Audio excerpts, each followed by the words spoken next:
All right, here we are with another Zoom workout live. Today's workout is going to be a runner's workout. I know there's a lot of firefighters that are trying to increase their endurance or cardio aspect and are trying to become runners or are runners and may and are encountering injuries. So I want to go over an effective warm-up as well as some stretching, some mobility exercises, and then follow up with some corrective exercise so that we can preserve our joints and musculature and connective tissue. So I'll go ahead and get started. So one of the first things that goes into running is ankle mobility. So we'll go into like a down dog position here. So you're trying to push nice and tall to the shoulders, and then you're just going to pedal off the feet. We're going to go back and forth for a minute. If you want more pressure or more force in the hamstrings as well as the calves, you just cross one leg over, stick your hips back, hands back and forth on that, as well as drive the heels towards the ground. So as previous exercises or exercise videos, you're going to go for 1 minute. I'll start the timer right now, and you're pedaling out the feet. So if you're more at an angle, you get more stress in the calf. You also try bending at the knees, try and get the toes back and forth. So sometimes it helps to do this barefoot. My shoes are very minimal, so I have more flexibility. So some of you guys have more rugged shoes, and that's okay, but maybe it helps to get more range of motion if you had something a little more pliable. Also, you can hinge your hips back and forth, trying to get those hammies, so separate your sit bones, flex the quad, going back and forth.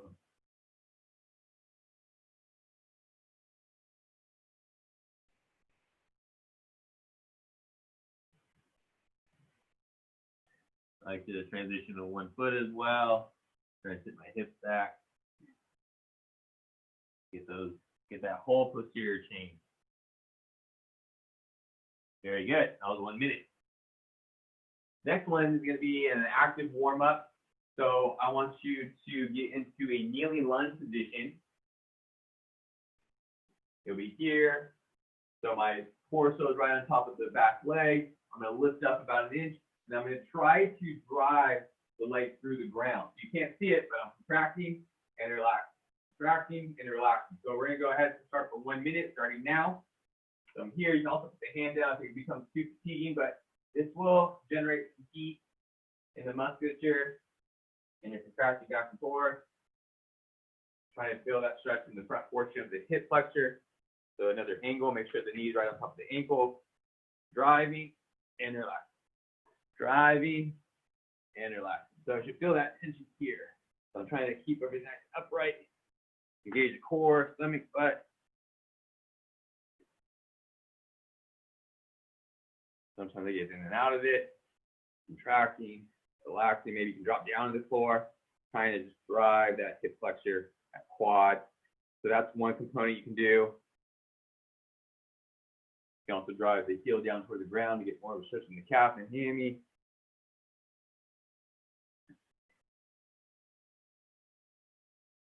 I'm still trying to drive.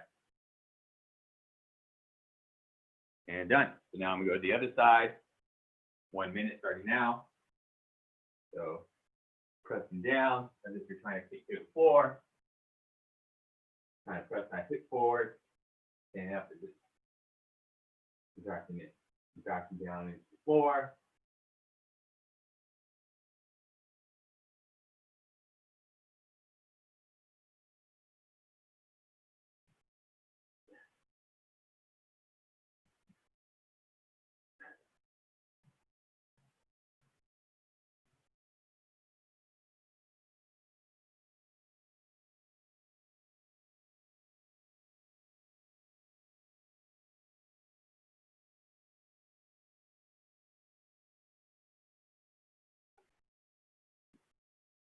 Also helps to embrace the core, squeeze the glutes, but keeping that back leg straight. You can also think about driving the leg through the ground with a straight leg. You get more of a stretch in the hip flexor and quad.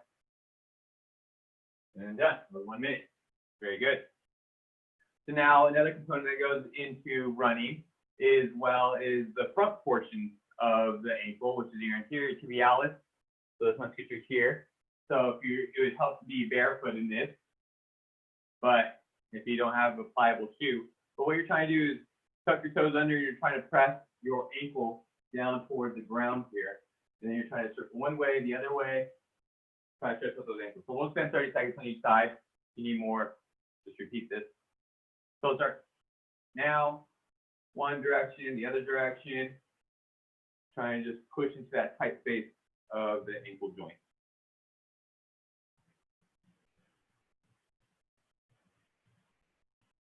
Maybe bend at the ankle.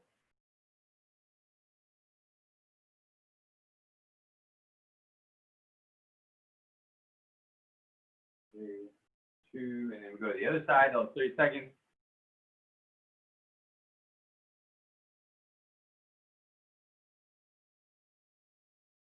Remember, you try to bend at the knee, bend at the ankle joint.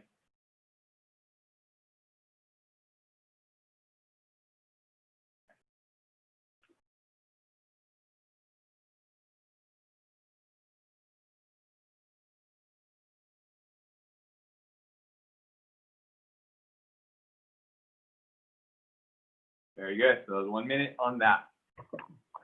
So now we're going to go into this lateral portion of the hip. So I want you to line your toes up with each other. So it seems as though I have one foot here. And then you're going to take a large step so that the knee is right on top of the ankle. And we've done this in the past. You're going to drive the knee out to the side. And you're going to straddle your foot. And you're trying to snell the foot back and forth on that. So we'll go for 1 minute. Keep the back leg straight as possible, starting now. Keep the back leg straight. Snell the foot, push away. So you're trying to push on the nice edge of the foot, back and forth. If it's too much, you can drop down to the knee, of course. But I think you can get a little bit more out and stretch with the leg being straight. Try to drive that back toe into the ground, back and forth. On that. You can assist your arms or assist the movement with your arms, of course, going back and forth. Maybe you can try to do some circles with the hips as well.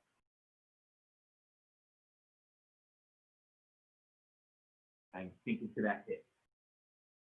So hips are a big one when it comes to lower body mechanics.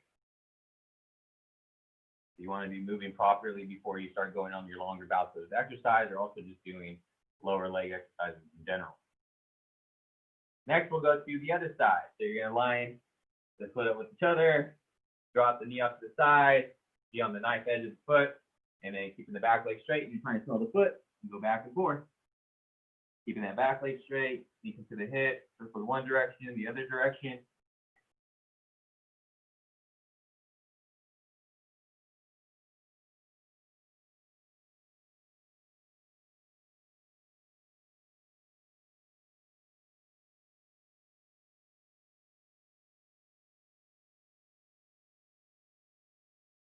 You're actively moving back and forth. Notice how I'm not sitting and relaxing. So I know that there's a lot of people that mention not having enough time to stretch. Just something that you incorporate at the beginning of your exercise as well as during, if you need the mobility to be enhanced for their movement.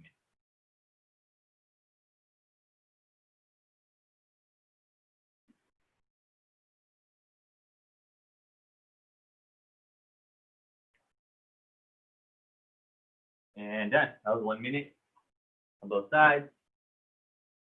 Next one's going to be this adductor, the inner portion of the thighs. So we've done this in the past as well, where it's just going to be a nice, wide sumo squat, so feet at a 45-degree angle. We'll just do a 30 seconds on one side, 30 seconds on the other, but we'll just combine it for a minute. So you're going to go from side to side, trying to bring the feet together. You're trying to slide through the ground. So this is what it's looking like. I'll set the timer now. Contract into the ground, so let's stretch the inner portion, go up and over to the other side. Maybe you can try to reach outside the foot, try to rotate a little bit more. Contract the inner portion of the thigh. Keeping your core tight, squeezing your glutes. The more of a stretch you'll get, or stretch with the hand, the more of a stress you'll put in the inner portion of the thigh.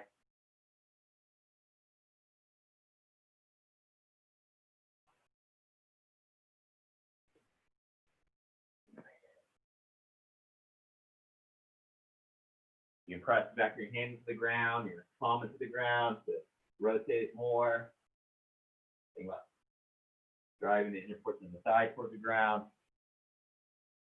You can assist yourself by pushing your hands onto your legs. Very good.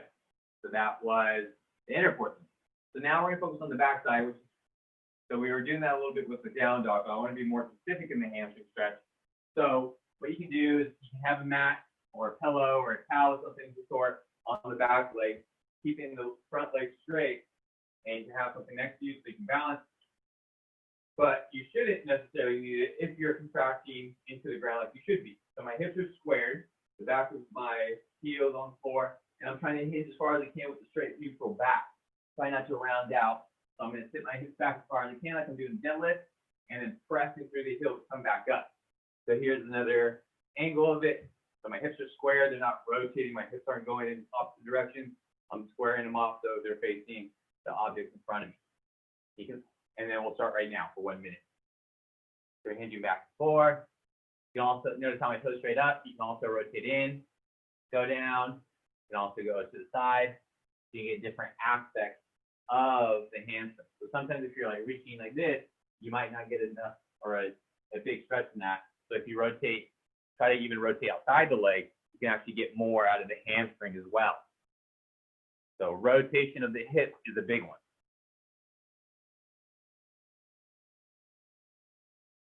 So you're just hinging back and forth. It's nice to go back. Remember, don't round, back straight, keep your butt out.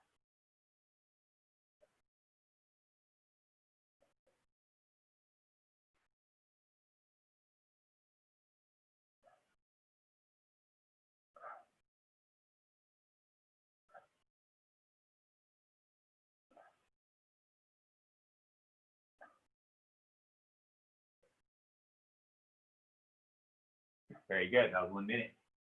Same thing for the other side. You're gonna have your hips nice and squared. And notice I wasn't just sitting and holding, I was constantly trying to hinge back and forth. So trying to go into the resistance of my body and come out of it. So I'll start the timer now, keeping your back as straight as possible. Flex those toes up to the face. You can also rotate the toes in, rotate the toes out. You can go in the inner portion of your thigh, trying to go forward. You can also go to the outside portion of the thigh. Taking those hips back, you can grab your foot to get more of a stretch.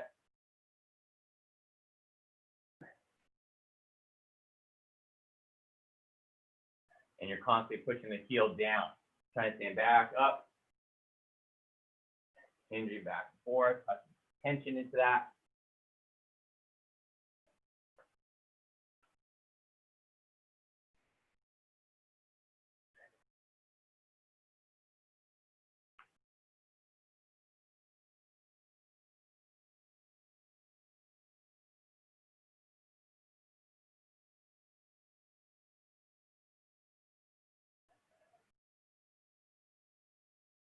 Good, that was 1 minute, very good. So essentially we covered all aspects of the hips. We did the front portion for your quads, hip flexors, we did the inner portion of your thighs, the outside portion of your hamstrings, as well as the front portion, the backside portion of the calves. So that's fairly simple. That's gonna warm you up for this kind of cardio-based, also strength training workout routine that I'm about to do with you. So just to warm up, just the calves and just the body in general, we can go into what we consider a box jump. So you're gonna have your feet parallel with one another. So if you're just bouncing in place, it should feel natural to get your feet underneath you. So my hip bones are right here. You notice how everything is stacked. My knees are going forward, they're not collapsing in or going too far out, they're right on top. So I'm squeezing my stomach, squeezing my glutes, and these are my shocks. I mean, this is gonna help with some of the shock that I'm getting from the ground. But also your body, or your lower portion of your body, is a chain, a kinetic chain, a movement chain. So starting from the hip, knee, ankle, I want to make that act as a shock or a shock absorber or a spring. So we're going to go ahead. We're going to start nice and easy. So I'm still on my toes, right? I'm not arching with my lower back. I'm staying right on top, so I'm responsive to the ground. Then we get into a calf raise for those that have, that can do that. If you have knee issues, you don't have to leave the ground, but this should be a nice and gentle type of hopping exercise. And then once you feel comfortable, then you can go ahead, leave the ground, trying to keep everything nice and neutral still. And we're going to start right now. Ready, set, and go. So squeezing your stomach, squeezing your glutes. You should not be relaxed on this at all. Nice touching of the ground. This is your midfoot or your forefoot. That's going to be on the ground. So you're catching the ground. This is essentially how you should kind of be, this is how you should be running if you happen to have knee issues. It should mitigate some of the forces that are exerted when you go for those that are more of a natural heel striker. So 1 minute, continue going, squeezing your stomach, squeezing your glutes. Maybe go a little faster in your hops. Just be very responsive to the ground.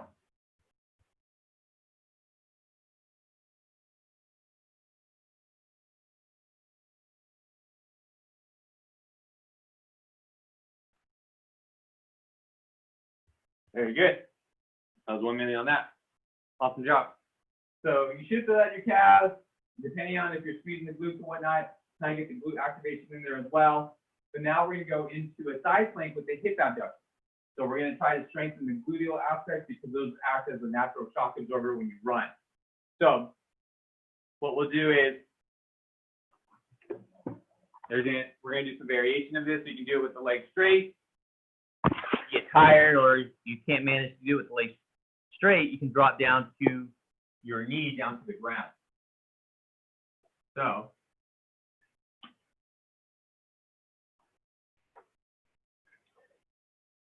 shoulder on top of the elbow, both legs up. Start the timer right now. Keep your foot parallel with the ground. 2.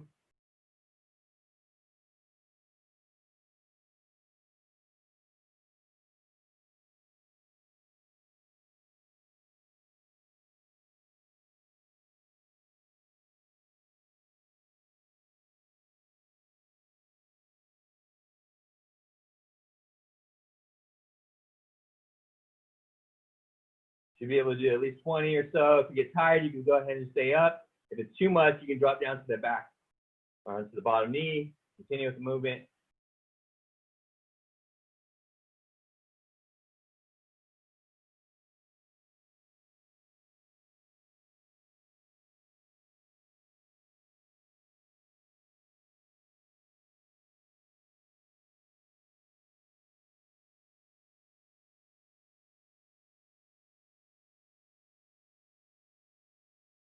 Very good. So I was able to do 20 and then 15 with the 20 with the leg straight, 15 with the leg bent, and that's okay. It's going to vary from person to person, but just try to stay up the entire time. So that was whatever side you're focusing on. So for me, that was the left. I'm going to go into another exercise because we're going to give the glutes a rest. If you were to go into the other side, you probably notice that you might fatigue a little bit sooner. So the next one's going to be a reverse plank if possible. So you're going to start with your hands off to the side, lifting your hips up here, try not to shrug in the shoulders, try and pull them back. Drive your glutes into the ground, so your heels into the ground to activate your glutes, and you'll be here. So we'll start right now, starting the timer right for 1 minute. Squeeze your stomach, squeeze your glutes. If you want to add extra heat, you can kind of just raise one leg up and alternate. If it's too much, you can bend the legs in, keep those hips up, but that should work on the posterior or the back side of your body. Flex those quads, press to the heels for the hamstring.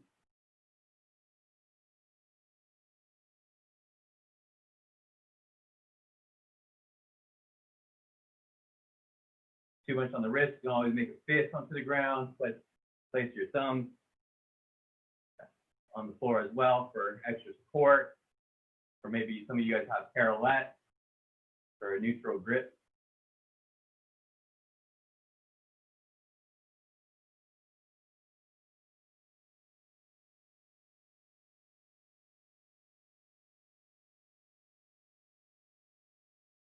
Good. Go ahead and relax. So some of you may feel that in the glutes, some of the lower back. It's okay to feel a little bit in the lower back, but you're trying to just strengthen that. So once again, the posterior chain. So something that we don't spend a lot of time doing. with our own body weight, so calisthenics. I know it's a tough one. So now we're gonna go to the other side, to the side plank. So shoulder on top of the elbow, push nice and tall, try not to shrug. It'll be here, starting now. Do as many as you can with a straight leg. Foot parallel with the ground and ceiling.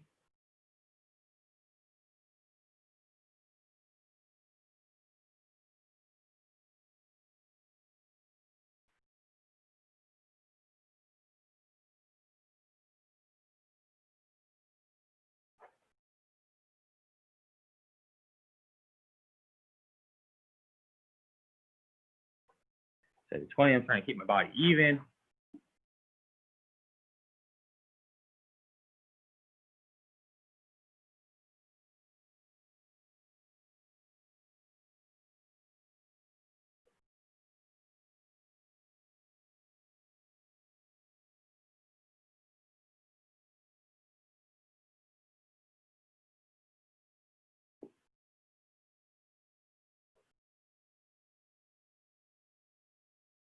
And done.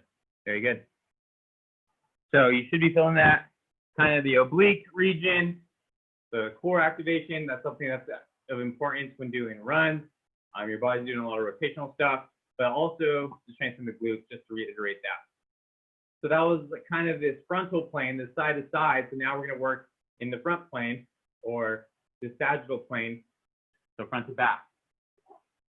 So I like to grab some dumbbells for this one, so you can take a moderate weight for you. And we're going to go into front lunges as well as reverse lunges on this, trying not to let the hip shoot off to one side or any deviation from what is normal from your own hip. So this is hip width for me, so I'm pretending that I'm on a parallel track, right? So my one track is on this side, so I should never really deviate outside of that. And then when I'm going into my lunge, my back leg is directly underneath my torso. So I'm not doing this hyperextension. My torso is right on top. So 90 degrees at the front leg, kind of nice and upright on the back, 90 degrees there. So I'll grab my dumbbells, go here, and then you can go back into a reverse lunge and going back and forth on that. So here we are, we'll start for, maybe we'll do 30 seconds on one side, 30 seconds on the other side. So I have 40-pound dumbbells here in each of my hands. So figure out what's best for you. So we'll start the timer right now. You start with the feet together, lunge, together, reverse lunge. And remember, you're keeping your core tight, try not to deviate from side to side. Be constantly pushing the floor down, trying to be nice and squared on the hip.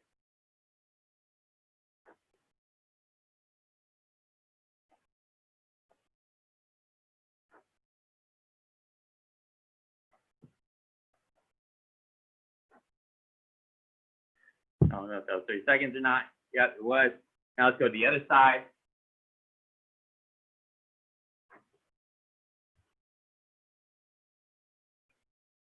So what I meant by the other side is what I'm going forward with first compared to the other side.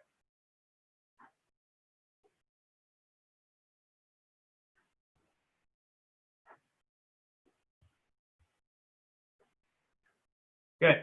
That was 1 minute on that. So you should be feeling your quads, your glutes, keeping your torso nice and upright. So when you're balancing on one foot, that might challenge you a little bit.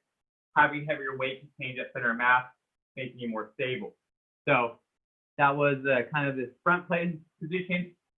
So now let's work on the posterior chain for your hamstring. So my weight is pretty moderate, but we're trying to work on our endurance as well as our strength component. So nice and slow controlled movements can actually help with maintaining strength as well as development as well. So don't think just because it's light, it's going to be easier, or you're working on cardio, or you're not going to be able to get the benefits of growing your muscles for hypertrophy. So we'll go into this deadlift. So right now my position is around back. I don't want that. So I'm trying to get to a position where I'm pulling the weight, so I'm trying to get my hip underneath the knees. For some of those who are having issues, you can start with the weights at the top first and then drop, but try to maintain a nice neutral back. So this is equivalent to picking up your patients, your equipment. Of course, we don't want to injure the lower back, so trying to keep your lower back as neutral as position, in a neutral position as much as you can before you lift. So some of that may be a mobility aspect, and that's just something that we're going to work on. So if you have questions or concerns with that, you should reach out to Wellness. So we'll start with these 40-40, so 80 pounds of deadlift, but nice and slow. So we're going to start the timer right now, taking the butt out, trying to get them as close as I can to the front portion of my leg. So here's a side view, and I'm going nice, controlled, pressing my toes in, slow, contract up. So I should be feeling the stretch in the hamstrings, the activation of the hamstrings, never feeling this in the lower back, going back and forward. The other thing too is that you don't have to hyperextend, just get to a straight position of the lower back. And if you pretend these weigh a lot more by contracting that musculature, you get more out of the exercise. So another angle forward, that helps.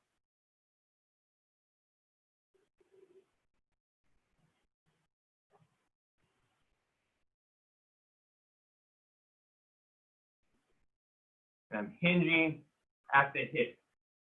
Hinging at the hip. I'm never rounding.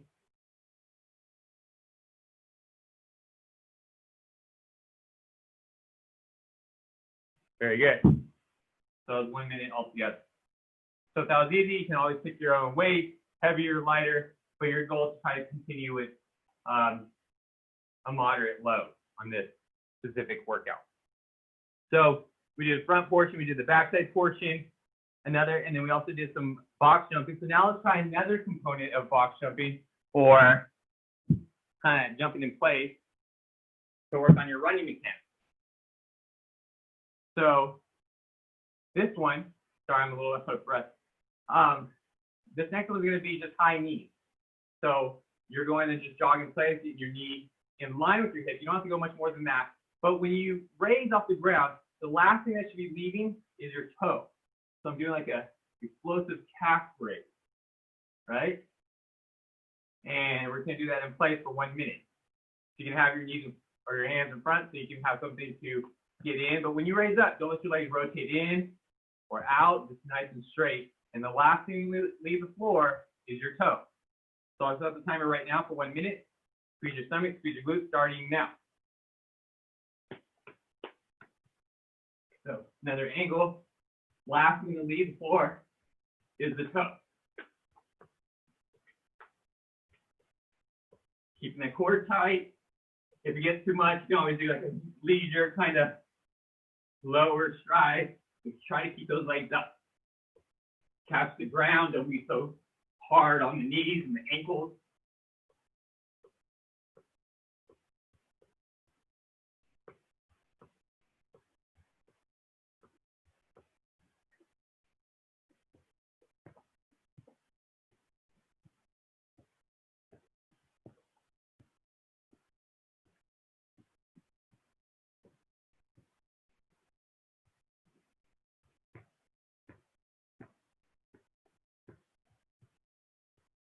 Now 5, 4, 3, 2, 1.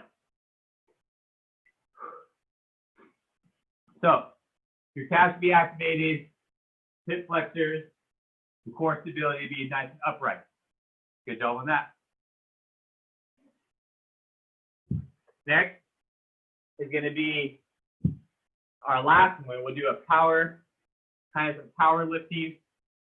So we're going to get into a very functional, more complex movement, which is a snatch or a clean, whatever you want to call it. You're trying to get underneath the weight. You're going to go into a deadlift. Lift the arms up as high as possible, catch underneath.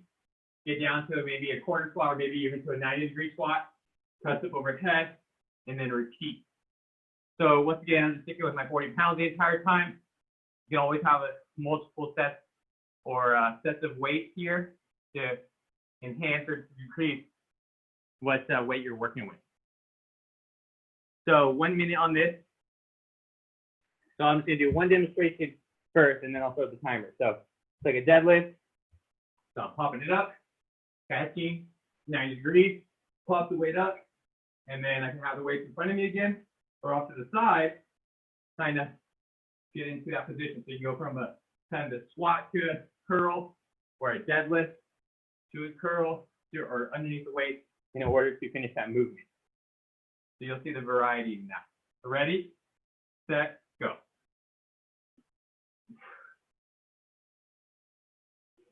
I'm gonna try another one with my weight by my hip. Remember, you have to go as low in the squat, you do a quarter. Now I'm gonna go in front of my hip.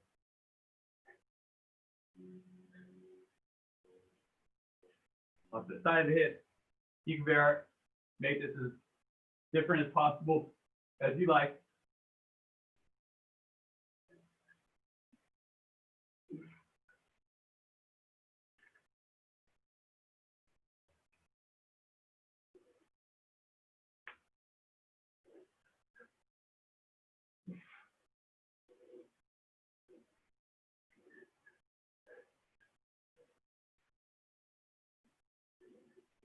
Momentum helps with the movement. So, like I said, very complex. Keep the core tight, squeeze the glutes.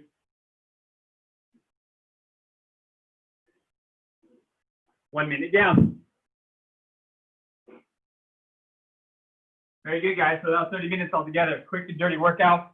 If you feel that was easy, of course, you can always do more sets, more repetitions, more rounds.